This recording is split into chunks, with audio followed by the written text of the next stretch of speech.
சுற்றுச்சூழல் தூய்மையாக இருந்தால்தான் நாம் நோய்கள் ஏற்படாமல் ஆரோக்கியமாக வாழ முடியும். நம்மை சுற்றி உள்ள சுற்றுச்சூழல் நாள்தோறும் மாசமடைந்து வருகிறது. நிலம், நீர், காற்று என அனைத்தும் மாசடைந்து வருகிறது. நில மாசு என்பது நெகிழி போன்ற மக்காத பொருட்களை பயன்படுத்துவதால் ஏற்படுகின்றது.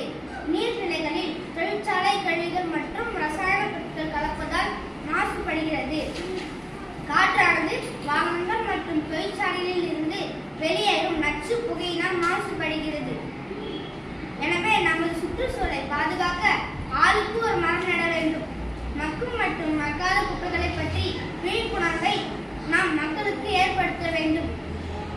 நாம் செய்யும் எந்த ஒரு செயலும் சுற்றுச்சூழலை பாதிக்காமல் செய்து நம் வருங்கால சந்ததியிடம் ஒப்படைப்பது நம் அனைவரின் கடமையாகும்.